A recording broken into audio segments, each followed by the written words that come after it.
Guys, Grave of Venom, Season 3, this season we are able to farm legendary gear and also mythic, so this dungeon will be really important and will be even better if you can do it just now, because we are locked to level 90 and it's gonna take a while until we'll be able to level to 100, because we need journey level 28. So at the moment, on this day, I am 25, I did all the quests I was possible to be done, and each day with the daily quests it gives us 3,000 of these, and these ones give more like 500, 600 each day, so it's gonna take more like 3 days, 2 to 3 days until we be able to do this. And also this week we have the Fortune Seeker, where if we farm Grave of Venom or Grave of Curse or Grave of Rot, but in this case especially Grave of Venom, we can progress this faster and get more rewards. So in this video, guys, I'm showing you the lineup that I created to do stage 9. I take a few time to do it, but guys, if you can do stage 9 right now, it's gonna improve a lot. You're gonna be able to do an amazing damage on Vortex, and you're gonna be able to do Grave of Curse maybe with this gear. So this is amazing, guys. I was not expecting to do it. I tried some comps, but let's check the build I did. So is this, guys, I think I just need to change this one, and I think, yeah, that's it. So this is the comp I'm using, guys. I had the lucky to summon these two, Theodemir and Finja. And the first thing about these guys is, of course, this is not a completely free to play comp, of course not. I'm using 4 legendaries, but they are not maximized. Okay, so I'm lacking some of the gems, like this one doesn't have a gem, this one doesn't have a gem, and she has the Gertin has a rare gem, so same thing here. So this could be improved and take even less time to do it. So which is good, so it gives a bigger chance to you to be able to do this as well. But the thing is, Theodemir and Fenrir are really good, and they are especially good for this because the first attacks of the deadly RP, they are really deadly. And because of that, this passive here, so when is supposedly going to die, if you place Fenrir with him on battlefield, he's not going to die, he's going to be invincible, and he's going to cast his ultimate, and that gives me some time to recover his HP and get back on the battle. And that's all I need. And if you can get like really strong gear, because I've been farming and I still only have these hands with defense percentage, I don't have any chests with defense percentage. Also, same thing for here, I don't have any chests with attack percentage. That will help me a lot, but that's okay because I was able to do it. I did first try I took less time, but let's check just the gear I'm using and how you can do it. So if you have Fenrir and this guy, that will be perfect because those guys are really important here. Otherwise, if you can use a really tanky guy and some healing like Garius, that will help a lot. Also, this guy is helping a lot as well. So let's start with Gertin. With Gertin, I'm using the artifact that you will be able to get on Season 2, Fame. When you finish it, you get this artifact, which is really good for non-legendary heroes because these stats here are doubled. And Gertin is an amazing damage dealer, so with this, she's able to do some damage, a really good damage. And if you have a better DPS, you don't need to use Gertin. This is completely optional. You use the best DPS you can have. She's a single target, so if you have AoE will be also good. It's up to you, completely up to you. This one can be completely changed. Then Elminster, really important here, okay? I have this artifact, but if you don't have this one, you can use the Incense Burner. So this one will be exactly the same thing, just because this one will give more accuracy. For this I had to farm some rot, okay? because I really need this chest with accuracy, and I really need at least one of these sets with more accuracy to reach at least 220. But as you guys can see, I have this kit here, this set with some accuracy, and I don't have any of these with accuracy. If you have, you can even have more accuracy. And why do I want more than 220? Because the aim is to get 220 accuracy. The higher you have, the higher the chance to apply these debuffs that Elmister can apply, because there's always a minimum chance that you can fail to apply those debuffs. And for this boss, it's really important that you apply 2 debuffs, and I'll tell you guys why in a second. So artifact, and then I have some accuracy, attack percentage on these ends because his skills scale with attack percentage, and as well enlightenment. That's why I've enlightenment. No, I don't have any enlightenment here, but if you do, that will be perfect because he scales with enlightenment as well.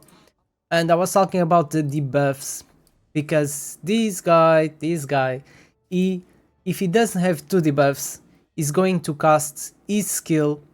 So this one is going to be cast on a random enemy, alright?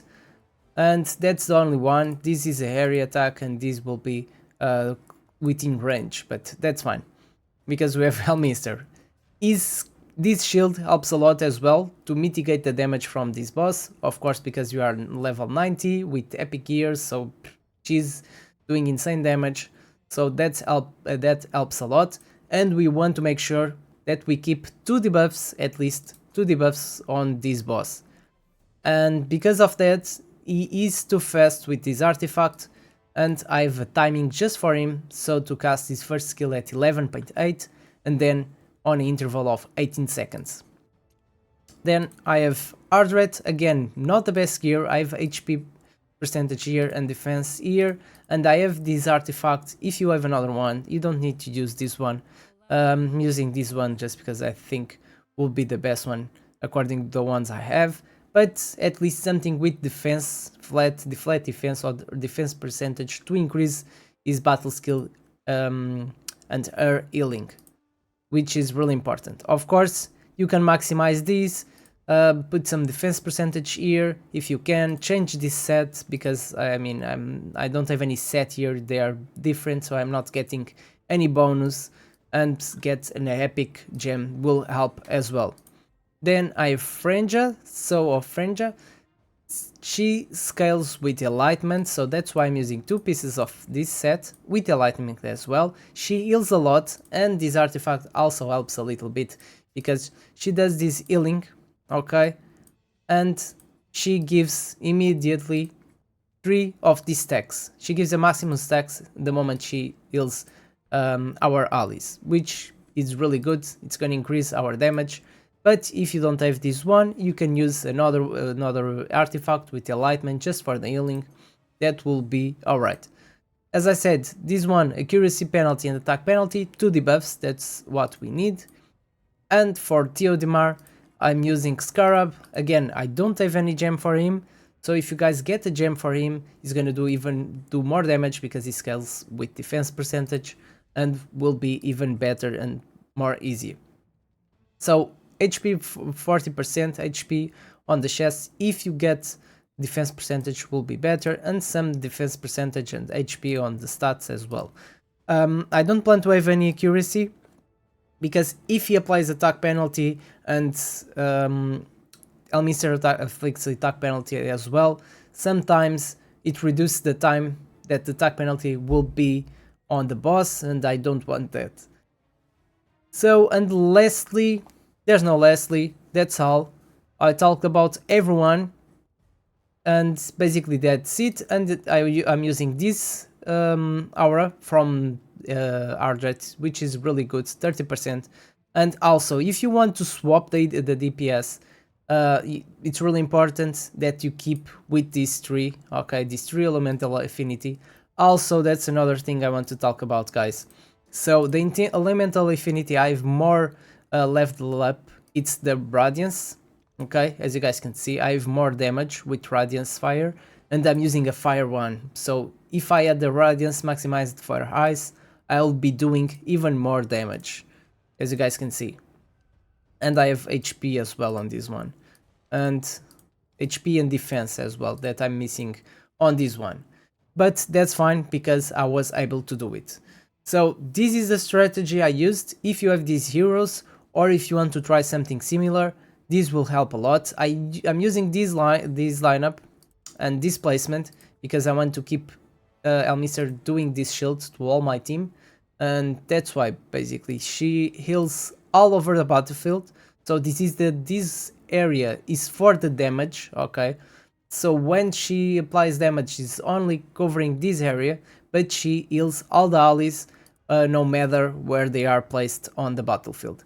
And ideally, place your DPS here, unless if it's a AoE and can target everyone, you can place on the back, or at least here to get the shield from Elmister. But if not, place here because she's going to attack this flame of element, and then after dies is gonna focus the boss and not the other bubbles. If you place like here or here, then she's going to attack this bubble, and then probably you can swap to this one, especially if it's a ranged character. If you place here, because I tried with different ones, I was able to do with Felicity as well, but I did once and I had really hard time to reproduce that or to replicate that, so that's why I'm using Gertin, because she's really good DPS and it's working every time with this comp and this build. So this is it, guys. The fight is gonna last almost 5 minutes, but I don't mind, because if I can get legendary gear, I can get stronger and do it faster and faster, and that will be really good, especially because we have the invent and I can get the maximum rewards just by farming that on auto mode. And that's it, guys. I'm gonna leave you with the fight and just do some more comments now at the beginning. So as you guys can see at the beginning, this tank dies right away. If it was not a passive, he would be dead, but with the passive he can survive and recover from that, and after this he's gonna survive all the battle. So that's what we want, and he's using that buffs as well. He got some damage reduction, which mitigates the damage from this boss, and also Elmister applying the attack penalty every round just before the second skill from the boss helps a lot as well to mitigate the damage. Fenja, it's also an amazing healer, keeping everyone healthy, that helps a lot. And then I'm just focusing on that bubble, and then Gertin will focus the boss after killing that one. You can do this with AoE as well. If you have a really good AoE DPS, you can use it. It's really up to you, the DPS, what the one you want to use. I used Felicity at the beginning when I was trying this camp and doing some experiments, and I was able to do it as I said before, but then I had really hard time to replicate that, and I found that Gertin was a much better choice and easier as well, because she's an amazing DPS. She does her ultimate every 16 seconds, which is really fast. There's not much characters that can do it. As you guys can see, I have the damage as well on this video, and the tank is doing an amazing damage. He's doing more damage than Gertin, but that's because he's doing AoE and Gertin is just single target. But my problem with this boss was really just doing damage to the boss and not to the other bubbles, because after the first seconds when he activates the passive, he stays healthy all the rest of the combat, and that's all I want. And I don't really need to kill all the enemies on the battlefield, just the boss is the more important thing. Otherwise I was completely fine. It's really up to you guys. It took me a while to develop this strategy. I had to do a lot of experiments. At the beginning, Elmister, I had to get some accuracy, because I mean it was lacking some accuracy. If you guys don't have at least 220, and still 220 sometimes is not enough, because Guys, if you miss one of those debuffs, this boss is going to one-shot someone if it doesn't target one of the tanks, Ardret or the other guy. If this boss targets the Gertin on one of the supports or the healer, is going to completely one-shot, well, because, yeah, I mean, we are under level, it's 170, we are, which level? We are 90, with epic gear, as I said, and some of the heroes, they don't have the epic gems, so this is really tricky. I don't have any hero in expired, as you guys can see, so this was just lucky summons. I'm a low spender, so the only money I spend is for the monthly passes and also for the trail, as well the walker trails. Some months I buy it, other months I don't really need it, especially on the last one, but the first one I always get it because it's a really big boost to start the season. So it's around £35, $35, depending where you live, and that's how much I spend on this game every month, or most of the months I play it. I don't spend any money on the summons. It's just the highlights that I save from the walker trails and the Wyrmrow that I save from the monthly passes, and basically that's it. Sometimes I buy the selection box when we have it, so I bought it once and probably I'm gonna buy it the next one because it's just $1. So if I need any epic hero, because yeah, I don't think I need any epic hero at the moment, I'm fine, and I had like a lot of Starlight Dices saved. I had like almost 400, so I could get almost most of my epic heroes.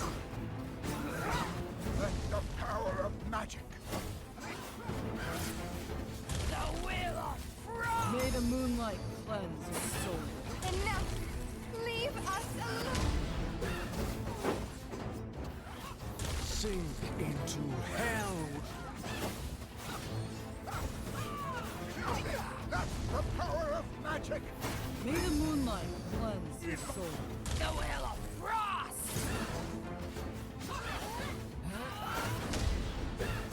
Enough! Leave us alone! Sink into hell with me. May the moonlight cleanse your soul. Let the power of magic The will of frost! lead my way.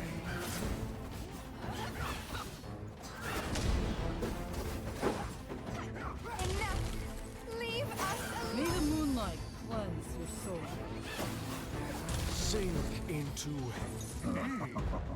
So guys, this is it. As you guys can see, I took 4 minutes and 56, but last time was 4:47. I know it's a lot of time to do this, 5 minutes, but still I think it's really worth it because you have a chance to get legendary gear, you get the materials, but you have the chance to get legendary gear, which is really great if we are able to get that gear, and mythic gear as well. And with that we can be really strong, and we can do this even faster and faster with the gear that we are getting. And with this, everything will be much easier, and we're going to have a big boost compared with the other players that can do this. So if you have these heroes or something similar, give it a try because it's really worth it, and I really recommend this. So guys, thank you so much for watching this video. Thank you for the support. Hope you enjoyed this video. If you did, don't forget to press that like button and subscribe to my channel, it helps a lot. Thank you once again for watching this video, and see you next time.